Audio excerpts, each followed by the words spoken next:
mindset. Everyone thinks, oh, you don't have the same mindset, blah, blah, blah, blah, blah. Out of here. The mutant comes through and shocks the world every time he steps on that motherfucking stage.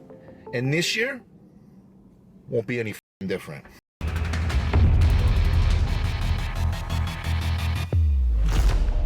What's going on, you guys? Welcome back to EP09. So we're going to start this one off with an update from Tonio Burton, and this is what I've been waiting for from Tonio.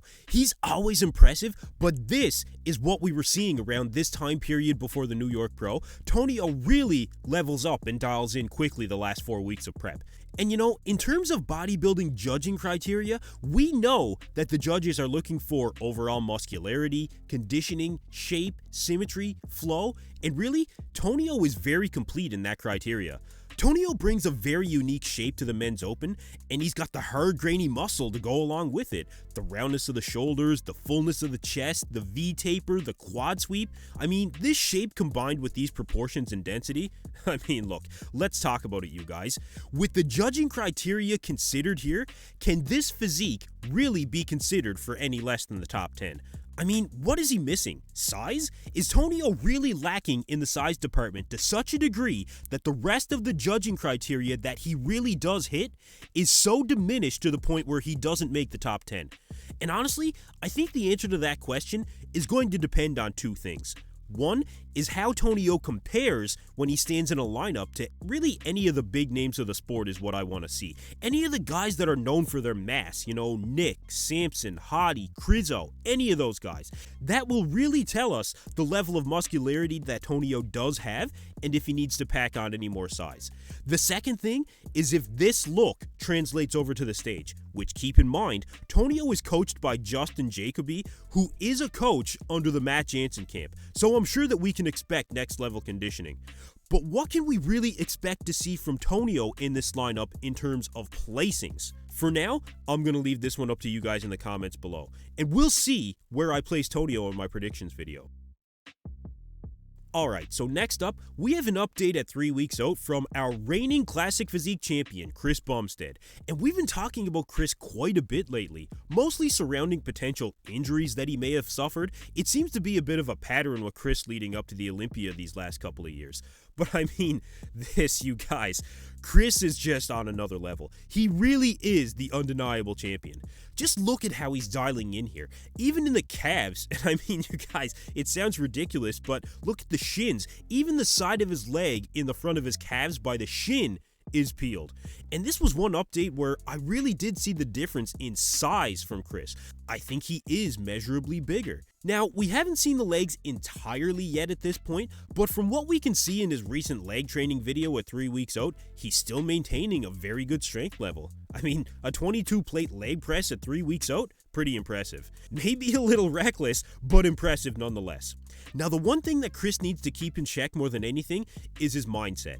I've heard him speak recently about how the mental game being this deep in prep can really have him feeling like his physique could fall off the rails at any given moment. He does go on to say that he recognizes obviously that's not realistic, but the reality is that even a dominant champion like Chris Bumstead can fall subject to some self-doubt. He was always open about these types of vulnerabilities.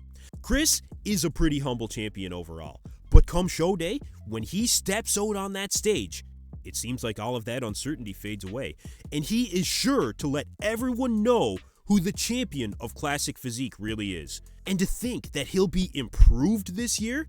Oh man, this Olympia really is going to be on another level.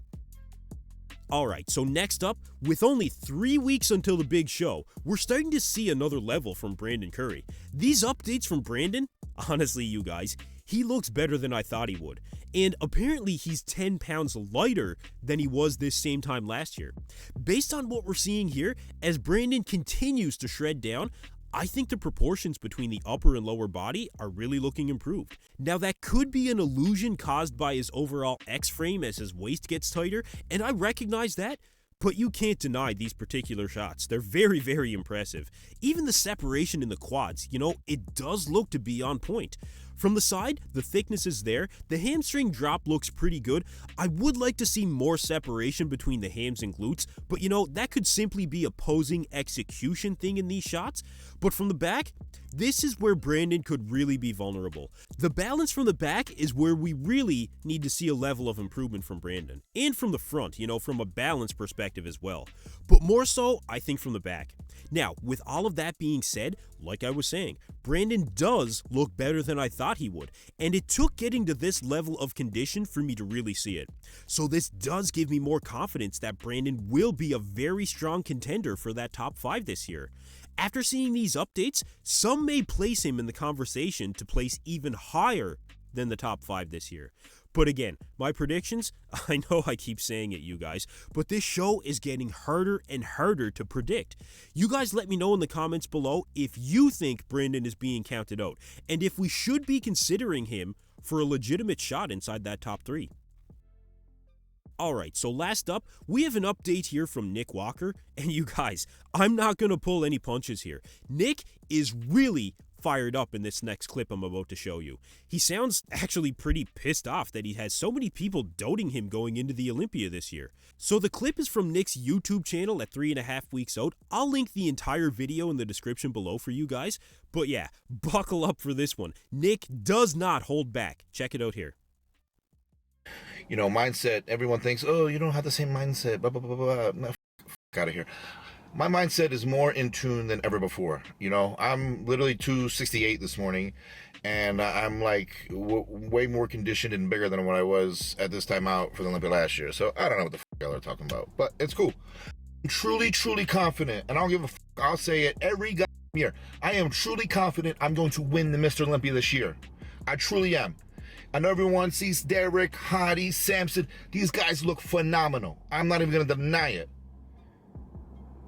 But y'all know what the mutant does. The mutant comes through and shocks the world every time he steps on that stage. And this year won't be any different. Oh man, Nick Walker is pissed, you guys, and he's gearing up to do some serious battle come the Olympia day. He is not coming into this Olympia with the mindset of, run your own race or you against you. No, that does not sound like where Nick is at right now. Nick is showing up with the intent to destroy the competition. Now, not to say that Nick doesn't respect his fellow competitors, I truly believe that he does. He says it himself that guys like Derek and Hottie and Samson, they look phenomenal right now. But think about the position that Nick is in this year. Honestly, I think he feels a little disrespected in the sense that so many people have him counted out, and we really didn't see that the last couple of seasons. So this really is an interesting dynamic to add to the mix leading up to the Olympia. Is Nick being overconfident here, or is this really the year that the mutant shows up and not only shocks the world, but proves wrong the naysayers? One thing I know for sure is that Nick will never quit. Until he is crowned the champion, he will not quit. So you guys let me know in the comments below, what do you think about Nick had to say overall? Let me know, you guys. Anyway, that's it for me in this video, you guys. Thank you for tuning in to EP09. Be sure to like and subscribe.